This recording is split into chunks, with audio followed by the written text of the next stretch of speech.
Welcome to the Lakeshow podcast, brought to you by Morongo Casino Resort and Spa. Play responsibly. You must be 18 years or older. Good times. Good times. Allie Clifton, Chris McGee, Mike Bresnahan. Good to see the both of you. Everyone's just We're night workers. smooth sailing here, huh? By the way, for the record, we are recording this in the morning. 11 a.m. Really early for Brez. I'm going to be honest. Actually, Professor Brez probably gets up a little earlier than regular this Brez. is not my time to shine. It's going to be right up What front time with are that. your classes? My class is 6 to 10 p.m., 6 to 9:50, technically, on every And Wednesday. then yesterday, you both had to be here early yesterday. Yeah, we were The here game. around that time yesterday, too. Early game. The Pat Riley statue ceremony, which I thought was fantastic. Yeah. From afar. Geet, you were there. Yeah. Are we getting into that? We are getting into Okay.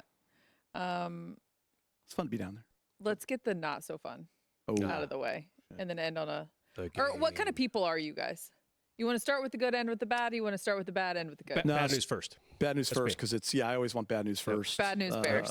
The bad news that we already know. Yeah. The Lakers lose their second game to the Celtics this season, drop to the 6th seed. Oh, God. On a game that Pat Riley's statue, 5th seed, excuse me, on a game that Pat Riley's statue was unveiled. So we are going to get to that in a moment, as you just alluded to. But I want to start with the game. So what did you see, biggest takeaways?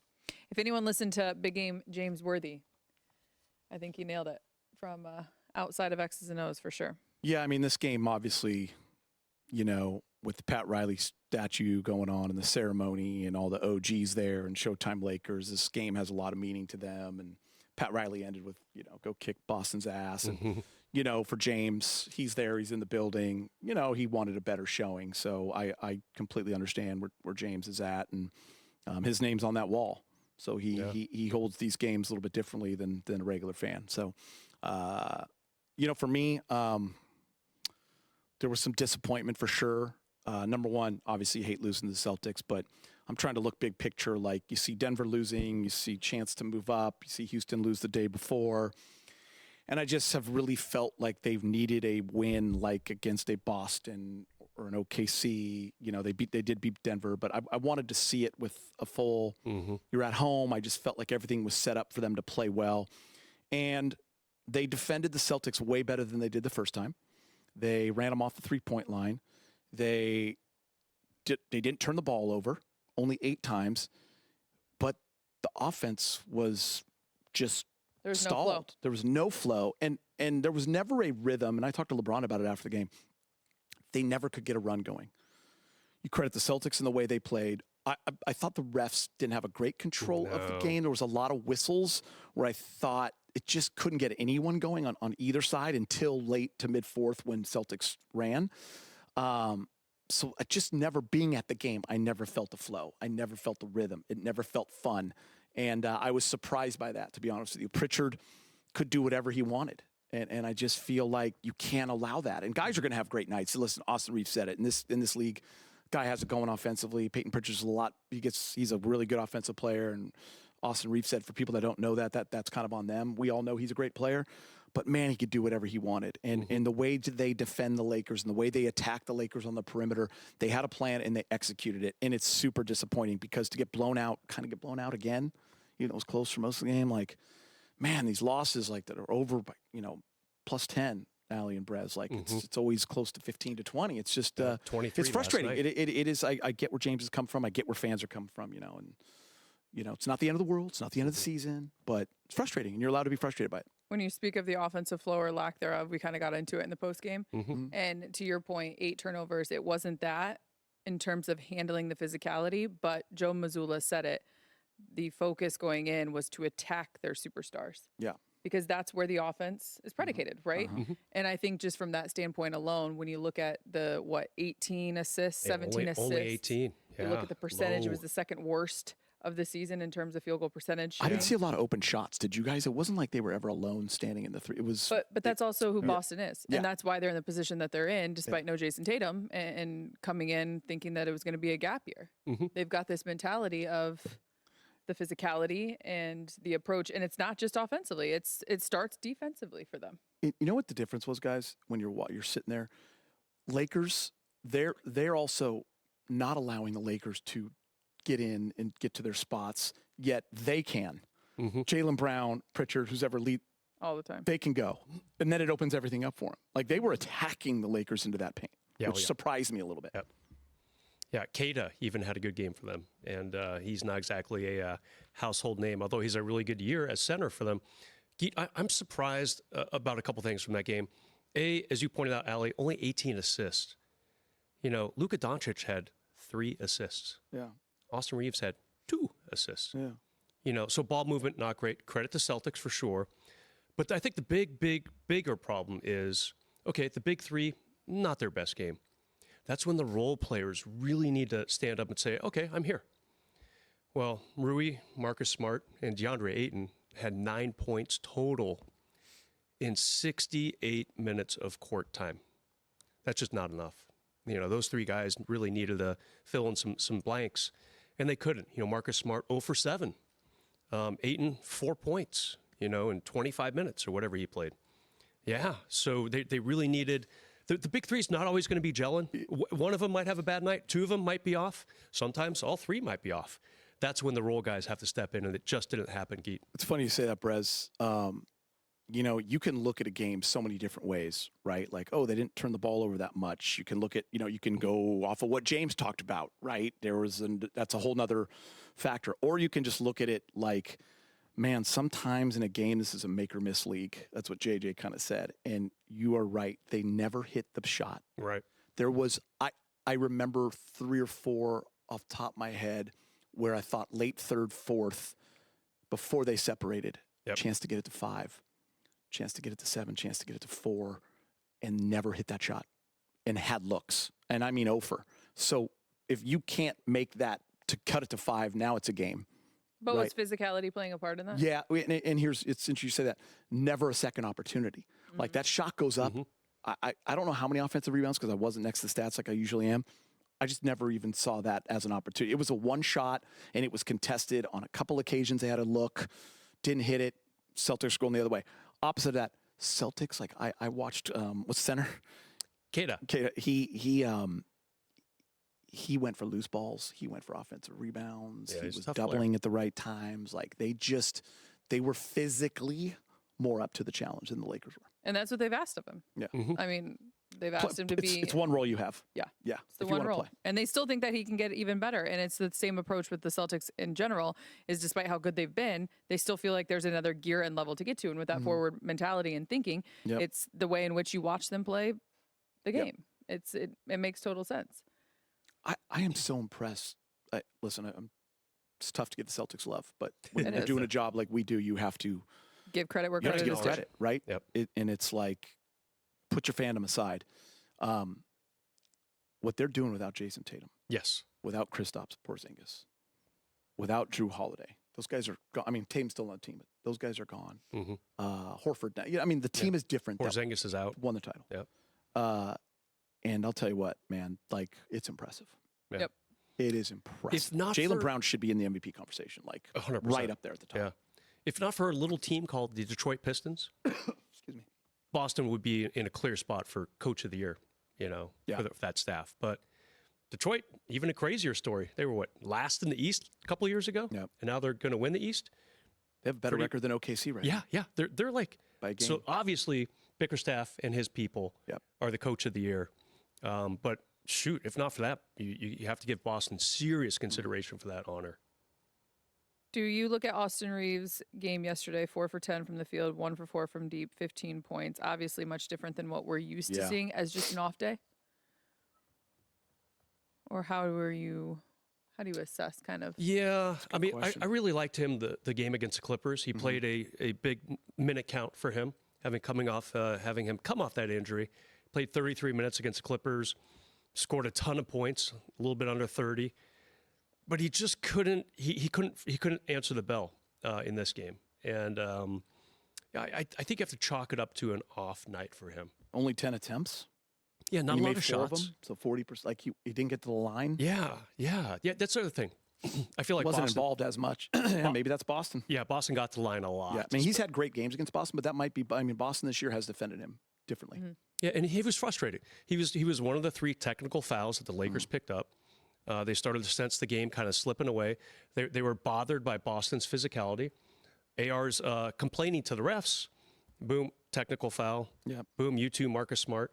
Not long after that, you two, JJ Redick. Yeah. You know, so the Lakers kind of lost their cool a little bit in that first half. For sure. It's like, wow, what, you know. I'm not sure the refs had a great game. That defensive goaltending by Keita, he clearly stuck his hand up through the net and slapped the rim, two goaltends too. that they missed, Yeah, on that one possession, there was two. But anyway, you know, you can't blame the refs when you lose by 23. No. That's there's a lot more going on than just a few missed calls. A bright spot, LeBron continues to add to his point total. Just from a bigger picture standpoint, he reached 43,000. 43,000 points. Already? If he plays another year, how many points do you think he ends up with? Ooh. 43,000 points is insane. It could be 45. Yeah, he's still got another 7 weeks of this year, too. So, I mean... Was he asked that question last night? I don't know. I don't remember. In the postgame? No, not that I know of. Yeah. I saw I saw him acknowledged during the game. Yeah, I don't think anyone asked him. Which just goes to speak to, it's crazy. Yeah. And it's every given night. No, he was asked about Jaylen Brown. I asked him about some stuff, but we Yeah. asked him about Pat Riley. You know But what's the 43, I don't think, 43K? Yeah, you know what's That's crazy? ridiculous. It's insane. If you go in the gym right now and you're all by yourself, no defense, whatever music you want to listen to, and you shoot layups all day and all night, you have to make 21,000 layups just to be at 42,000. You're still 1,000 points shy. You by yourself, no one else there. Yeah. I mean, think about that, Allie. Do you ever see a player breaking that record? No, I don't. I mean, he's been very healthy and he's been very It's the longevity productive. of it. Yeah. No way. It's I mean, I don't think in our lifetime, I mean, maybe when we're old, like it's just too hard to play that long and at that level. Sure, it can be done one day. I mean, you know, but home run records are made to be broken. This one could be out of reach for a long. Yeah. Maybe they had a 4-point shot. I don't know what the hell's going to happen. That could be But interesting. when I'm 85, maybe there's a guy coming up that. But right now, no one's going to touch it. No, you can't. Yeah. No one right now is even in contention. Because Wemby, I don't know if he'll ever score at that clip. I don't know if he'll stay healthy enough. Can he play 23 years? I mean, it's going to take a talent like that. Yeah. But you got to average 25, 28 every single year for 24 years. Yeah. That's insane. To beat him. Productivity times length of time equals unbreakable record in my book. And that's just the way it is. That's incredible. Let's transition to the beautiful moment of yesterday from LeBron, who we saw watching the ceremony at halftime. Yep. Greeting Pat Riley and his wife in the hallway as well. You were down there. Mm-hmm. How was it? I think 12-year-old, 13-year-old, 14-year-old me would have not believed that I would have been at this day or kind of a little bit of a part of this day. It was super cool. I arrived really early, and they had an awesome tented area with a brunch going on, and was just hanging in there. James, Byron, a bunch of people, and saw Metal World Peace. That was cool. But just all the Showtime Lakers around was pretty awesome, pretty special. I thought the speeches were absolutely incredible. Lakers have always done, I told Jeannie this yesterday, Jeannie and Linda, that they just do events right, man. Like it's pretty cool. It's so well done. And the Heat component, Jeannie was really adamant about that. Them thinking that the Heat were cool. It was cool to see them. It was cool. Yeah, it was to be a part of that. Zoe Morning was right next to me. Super funny. Like I'm sitting on this ledge with AJ and Stan Kasten actually, and we're kind of like in the shake. It's really hot, and we're sitting like right below the jib camera because as soon as the statue was unveiled, I was going to have to go. So I was kind of sitting with them, and all of a sudden Diane Cannon comes next to me, and she's like, "Can I sit here?" I was like, "Yeah." I'm like, "I interviewed you a long time ago." I was like, "Oh yeah." She's just sitting like literally because she wanted to be in the shade, like literally right there. I was like, 12-year-old Chris McGee is not, sure what's happening here. And then I'm on stage like interviewing just Pat Riley, like talking to him first right after. I will never forget it. I've never with that, by the way, interviewed him one-on-one. When you said you were my coach. Yeah. Growing up here. He So I loved that. He had a little smile on his face. And I didn't really plan on that. But like, as I was telling that question, I was like, literally, I grew up with Showtime Lakers, right? From 9 to college. So that's a very influential time. And like, they were your team. Like, Pat Riley was my coach. I thought he was my coach. And Magic was our point guard. Like, you know what I mean? Like, they were yours. Yeah. And to be up there for him, and talking to him and then Magic was so awesome. And I had a little moment with Magic before. And that was super cool because he's always so good to us. And I talked about how much he watches the shows. And he's like, I like when you guys are on the couch doing the podcast. That's amazing. So it was, that part was super special. And then I'm like, we were having lunch together as James and Byron and Diane and Cece. And that was awesome. And Gary Vitti, Murta. So we were like, nice. In that was like just at a table with them and the stories. And I just was sitting there going, man, this is a pretty special day. Yeah. Special day. Great reminder of the 80s. Yeah. Allie, I know you missed almost all the 80s, right? Yep. Yeah. Yep. And it was fun. It was really fun. Yeah. As a kid who grew up a Sixers fan, like I've mentioned on the air before, and then started to realize, this Laker brand of basketball is pretty fun to watch. Yeah. Because of those guys. And just really cool to see them all put together in one setting. It seemed like a special day, and I'm glad you were down there too. Yeah. To enjoy and experience it, Geet. That's great. Such a unique panel of Totally. individuals that spoke. Did you have a favorite? They were all so good in their own way. It's funny, like but- each time I was like, oh, I love that. Like I love Yeah. Jeannie's personal touch. Shaq coming on was so good. I thought Dwayne Wade Yep. blew He's the incredible. house away, Yeah. right? Kareem is just, it's special when Kareem talks. Yeah. But it was funny when Magic spoke at the end too. I was like, damn, Yeah. Magic still got it. Like Magic, just something about commanding this room and what he said, everyone was ready to go suit up and go. Like, man. Yeah. I heard What he had sorry, Geet. I Yeah, heard, no, he, it's just amazing. I heard he had a really good speech the previous night too, when they all got together for dinner. Okay. I heard Magic was great at that little, I don't want to say banquet, whatever it was at Peter a Griff's private house. residence in LA. They had a party, Yeah. Okay. intimate setting, stories, all of that going on. That sounded like one of the best parts of the whole weekend. Like they were all raving about that. Mm-hmm. We were heckling Michael Thompson. MT's wife was pissed at him that they didn't go. MT wanted to watch a boxing match instead, Garcia fight, so he didn't go. So everyone's like, how are you missing that Michael. part? So we were having fun with Michael, but apparently that night, and Byron telling his story about Cher. Cher was there. Yeah. That's That's crazy. part, and he was like blown away, like he couldn't like funk. He was like, he turned into fan, like he was like, I got like Cher. It's like talk to Cher. On Saturday? Yeah. Yeah. Yes. At the party. Yeah. The Michael Cher. Douglas And I'm is like there, Cher, too. and they're showing a picture. I'm like, she looked incredible, and I'm like, it's like, oh my god, like Cher. Yeah. That is insane. So like that part, hearing those stories for me was like, for these guys, that's the weekend is what was Yeah. so special. They were all together the whole time, Yeah. and they're planning that trip to Bahamas for the Showtime Lakers. So there's things on the horizon for that group. But that is a very unique, special. And I asked Pat about that. Like, you see Alonzo Mourning there, you see Dwayne Wade there, you see all these Lakers. Like, if you're a coach at any level, you want to impact lives, right? You want you want to impact lives, okay? And you want to be a part of that. That's what's super important about it, okay? That's lasted for over 4 decades. What else is there? Yeah. Yeah.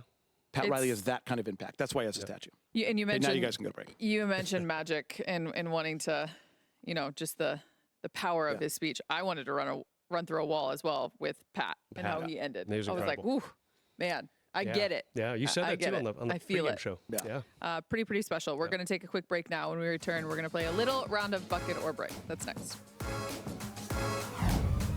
Hoops fans, Morongo Casino Resort and Spa is a great place to catch all the action. They've got great bars with incredible beers and cocktails. Fantastic food, too, from snacks to seafood to steaks. And big screens everywhere showing all the big games. Endless slots and table games. I never want to leave. Don't forget the great deals at Desert Hills Premium Outlets. Can't wait to show you what I got. That's why I love Morongo.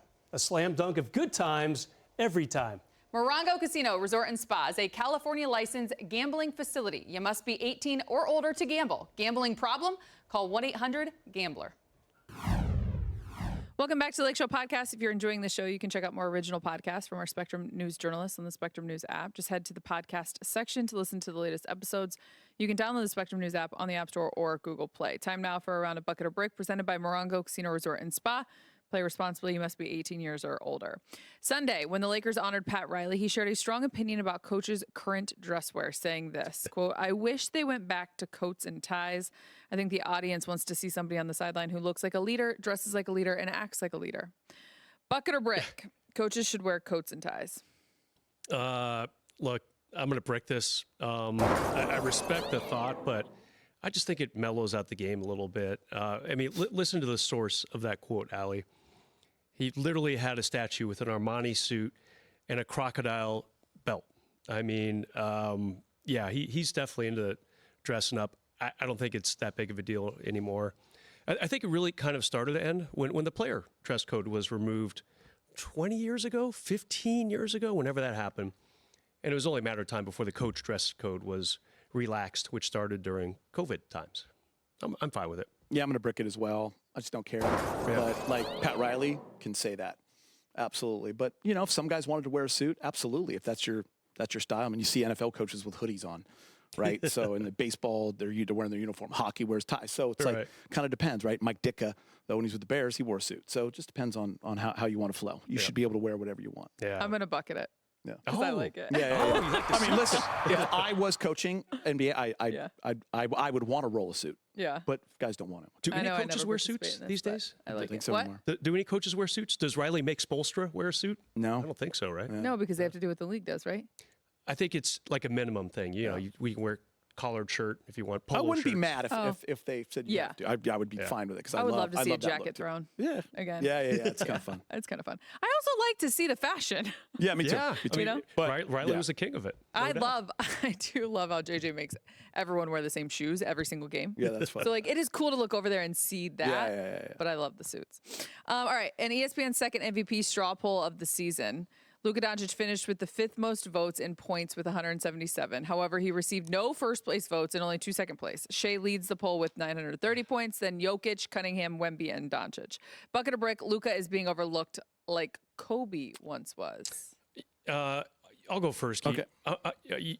You want to go first? Yeah, I'm Go ahead. gonna actually brick it. Like I don't think he's being overlooked. Yeah, I agree. I think those guys have emerged. I think Jaylen Brown needs to be in there.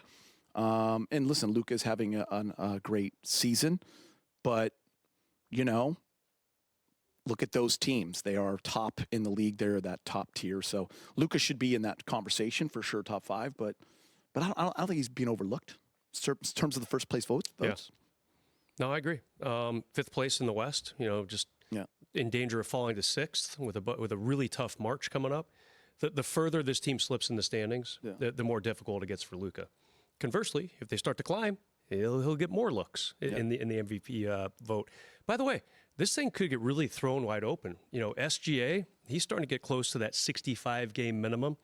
Jokic, he's going to skate on thin ice the rest of the season. Yeah, the last month and a half plus because of his injury woes at the midpoint of the season. This 65 game thing might play a part in one, if not both those guys getting tossed out of the mix, and then maybe Luka starts to rise a little bit.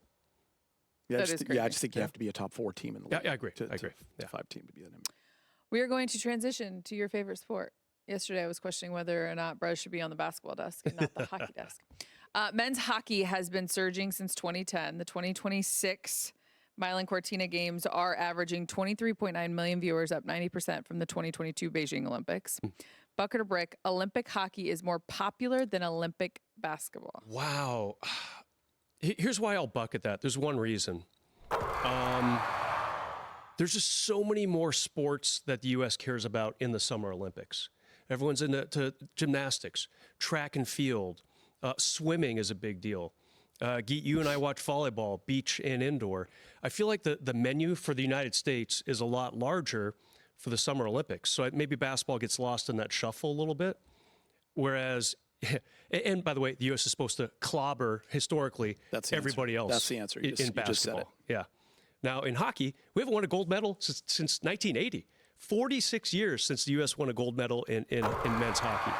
So, yeah, I think for that reason right now, I would not be surprised. I haven't done a comp of the ratings or anything, but no surprise if that men's hockey game beat the gold medal U.S. basketball game a couple of years ago in the Olympics.